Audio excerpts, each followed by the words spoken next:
प्यारे भाइयों और प्यारी बहनों, सलमान इकबाल जो कि कराची किंग्स के ओनर हैं और एआरवाई के ओनर हैं, उन्होंने एक स्टेटमेंट दी है जो मेरे बॉब्जी बेचारे को, मेरे किंग को एक बहुत टॉक्सिक पिक्चर में पेंट करता है। एक मासूमाना सवाल के साथ, यानी वसीम बादामी के साथ उनका एक मीडिया इंटरेक्शन हो रहा था। वसीम बादामी साहब ने सलमान इकबाल से पूछा कि जी आपने बाबर को क्यों बेचा। तो सलमान इकबाल ने स्टेटमेंट दी है जी कि हम चाहते थे बाबर बैट करे तीसरे नंबर पे और बाबर नहीं करना चाहता था। इस वजह से हमें मजबूरन बाबर आजम को बेचना पड़ा। क्या? मजबूरन। तो मस्कीन तो बनी है सलमान इकबाल साहब की जी, मैं तो रखना चाह रहा था लेकिन मजबूरन बाबर नहीं मान रहा था। तो अगर तो ये स्टेटमेंट उनकी सही है, क्योंकि वही बात है, हर पिक्चर की देखें, हर एक आर्गुमेंट के दो पर्सपेक्टिव होते हैं। ये सलमान इकबाल का पर्सपेक्टिव है। एक आई एम श्योर मेरे बॉब्जी का भी पर्सपेक्टिव होगा। बॉब्जी जब निकला था कराची किंग से पीएसएल जिताने के बाद, तो उस टाइम पे बड़े रूमर्स चल रहे थे जी कि बॉब्जी और इमाद वसीम का फड्डा चल रहा है, बॉब्जी और वसीम अकरम का फड्डा चल रहा है। बॉब्जी ऐसा फील कर रहा है जिस तरह उसकी कदर नहीं की जा रही। बहुत वजूहत थी, लेकिन अगर करंट सिनेरियो में हम बात करें तो करंट सिनेरियो में भी वही मसला चल रहा है कि पेशावर ज़ल्मी के पास इस वक्त मोहम्मद हारिस है, मिचेल ओवन है। मिचेल ओवन वो बॉय है जिसने बिग बैश के फाइनल में एक रिकॉर्ड सेंचुरी मारी है, कोई 260 प्लस के स्ट्राइक रेट से। जहां पे भी वो बॉय खेलता है 200 प्लस के स्ट्राइक रेट से खेलता है, 180 190 के स्ट्राइक रेट से खेलता है। पहले मैच में तो इन बेवकूफों ने उस बेचारे को कोई छठे सातवें नंबर पे भेजा है। मैंने यही रोना रोया है कि यार खुदा का वास्ता है, इतने उसे अगर आपने उसे ओपन नहीं कराया तो कम से कम तीसरे नंबर पे भेज दें। दूसरे मैच में बॉय को उन्होंने तीसरे नंबर पे भेजा था। बॉय ऐसे कोई कर तो नहीं पाया, लेकिन वही बात होगी कि जब आपके पास अब वो अगेन ना मोहम्मद हारिस ना मिचेल ओवन बाबर आजम के कैलिबर का प्लेयर है, लेकिन T20 में आपको चाहिए स्ट्राइक रेट, और स्ट्राइक रेट दोनों बॉयज का बॉब्जी से बेहतर है। तो इस आर्ग्यूमेंट को अगर करंट सिनेरियो में हम देखें तो सलमान इकबाल की बात तो सही जा रही है, क्योंकि दोनों बॉयज तेज खेलने वाले हैं। लेकिन मैं इस सिचुएशन में, ये जो पेशावर ज़ल्मी की क्राइसिस चल रहा है, जो ये उनके साथ हो रहा है, इसमें मैं यार बॉब्जी को अकेला कसूरवार नहीं ठहराता। मैं कसूरवार ठहराऊंगा जावेद अफरीदी साहब को। जावेद अफरीदी साहब ने जितना खर्चा babies O I mean baddies पे उन्होंने जितना खर्चा किया है, अगर वो खर्चा अपनी टीम पे करते तो ना करके दो कम से कम अच्छे फास्ट बॉलर्स उनको मिल जाते। लेकिन एज ऑलवेज कसूर और इल्जाम हमेशा की तरह, क्योंकि बाबर आजम किंग है, बाबर किंग तो नहीं है बेचारा, अब तो कहीं से भी नहीं है बेचारा, लेकिन बॉब्जी पे सारी ऑल दी आइज और ऑलवेज ऑन बॉब्जी। और टूपाक ने कहा था ना, गाना गया था ऑल आइज ऑन मी, तो बॉब्जी बेचारे का भी यही सीन है। वो चाहे ना चाहे सारी आंखें उसी पे होती हैं। परफॉर्मेंस हो तब भी उस पर इल्जाम होता है, ना परफॉर्मेंस हो तब भी उस बेचारे पे इल्जाम होता है। लेकिन यार मैं वो बंदा हूँ जो डे वन से बाबर आजम को डिफेंड कर रहा है, लेकिन अब ना मेरी भी बस होती जा रही है, क्योंकि यार 2 साल से ऊपर हो गए हैं, बस कर दो। मैं हमेशा कहता था कि यार ये सारे बिला वजह सिर्फ और सिर्फ व्यूज के लिए बाबर आजम को क्रिटिसाइज कर रहे हैं, सिर्फ और सिर्फ अपनी पब्लिसिटी के लिए बाबर आजम को क्रिटिसाइज कर रहे हैं। लेकिन बस करना बॉब्जी, क्या हो गया जानी, 2 साल से ऊपर हो गया। पीएसएल एक्स में मेरे किंग का रन एक है और कैचेस 2 ड्रॉप कर चुका है, तो तीसरे मैच में आई एम रियली होपफुल कि मेरा बॉब्जी फाइनली आ जाएगा। लेकिन वही बात होगी कि वन डाउन खेल ले तो बेहतर होगा। मिचेल ओवन और साइम अयूब को ओपन करने दे, हारिस को आप 4 डाउन भेज दे, नहीं तो आप हारिस से ओपन करवा ले, मिचेल ओवन को 4 डाउन ये चौथे नंबर पे भेज दे। लेकिन I still feel like Saim Ayub and Mitchell Owen would be a good combo. Haris भाई भी मुझे ना कोई उस्मान खान की कजिन नहीं लगते हैं, ये बात मैं पहले भी कह चुका हूँ। हारिस भी कोई इतना अच्छा प्लेयर नहीं है जितनी उसको हाइप मिली जाती है, बिला वजह की वो शॉटें मारता है। कोई टेक्निक नहीं है, कोई कुछ नहीं है, मतलब जहां पे उसको जरूरत होती है वहां पे वो करता ही नहीं है। उसी के साथ साथ जी उम्मीद तो हम सबको है कि हमारा किंग वापस कमबैक करेंगे, क्योंकि अब किंग बेचारे को सब जिम्बाबर कहते हैं, सब लिंग कहते हैं, घंटे का किंग कहते हैं। तो किंग कोई एक इनिंग्स भी अगर खेल गया तो अच्छा होगा हम सब के लिए यार। क्यों? क्योंकि at the end of the day, अगर आप इसको खुशकिस्मती समझ लें, बदकिस्मती समझ लें, लेकिन अभी भी बाबर आजम से अच्छा बैट्समैन हमारे पास नहीं है।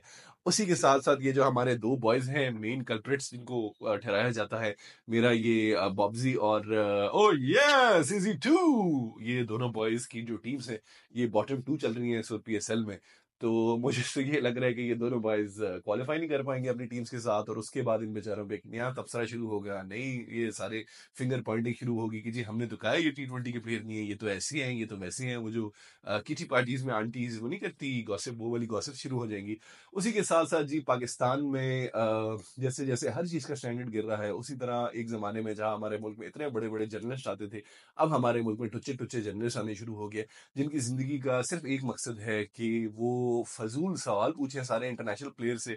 सैम बिलिंग्स की जी प्रेस कॉन्फ्रेंस चल रही है, सैम बिलिंग्स लाहौर कलंदर्स के लिए खेलते हैं, तो उनसे जर्नलिस्ट ने पूछा कि जी सैम, आप पूरी दुनिया में खेले हुए हैं, तो आपका क्या ख्याल है, आप कहाँ रैंक करेंगे पीएसएल को आईपीएल के मुकाबले में और बाकी लीग्स के मुकाबले में। वो उनका सवाल ये था कि पूछना बेसिकली ना नटशल ये जा रहे थे कि पीएसएल बेहतर है आईपीएल से, क्योंकि हम सब ने तो यही स्कीम बेची हुई है कि जी जी पीएसएल बहुत ऊपर है, आईपीएल तो कुछ भी नहीं है, और दुनिया का बेस्ट बॉलिंग हमारे पास है, और ये है और वो है।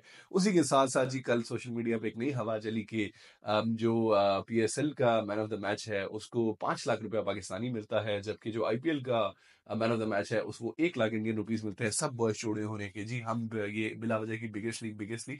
मुझे वो देख के समझ नहीं आ रही थी कि मैं अपना सर किस दीवार में मारूं। भाई जितना उन प्लेयर्स को खेलने का पैसा मिल रहा है ना, उनको फर्क ही नहीं पड़ता। उनको मैन ऑफ द मैच में आप हेयर ड्रायर भी दे दो ना, जो आप लोग कर रहे हो, उन्हें तब भी फर्क नहीं पड़ा, क्योंकि उन्हें इतने पैसे मिल रहे हैं खेलने के। खैर, सैम बिलिंग्स साहब से जब पूछा गया तो सैम बिलिंग्स ने कहा, जी you want me to say something सिली।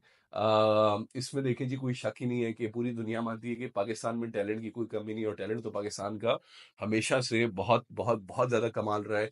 जहां पे इनका मसला आता है वो आती है जो इनकी थिंकिंग है। मेरी यही बात हो रही थी हारिस रऊफ से कि भाई तू इतना बड़ा बॉलर है, तू अगर से सिंपल बॉलिंग कराना 150 की जो तेरी स्पीड है, 145 150 की, तो तू बहुत अच्छा बॉलर है। ये जो तू अपनी तरफ से शौकियां मारता है, ऑब्वियसली स्टेटमेंट से नहीं कहा लेकिन मैं स्टेटमेंट में कह रहा, ये जो अपनी तरफ से जो शौकियां मारता है ना, यहाँ फंसता है। और यही हमारे सारे क्रिकेटर्स का मसला है कि ये अपनी तरफ से जो ये शौकियां मारते हैं ना, वहां पे ये बॉयज फंस जाते हैं। और उन्होंने ये क्लियर कर दिया है कि जी IPL is the premier competition of the world, यानी आईपीएल नंबर 1 है, बाकी सारे बॉयज नंबर 2 बनने की कोशिश करें।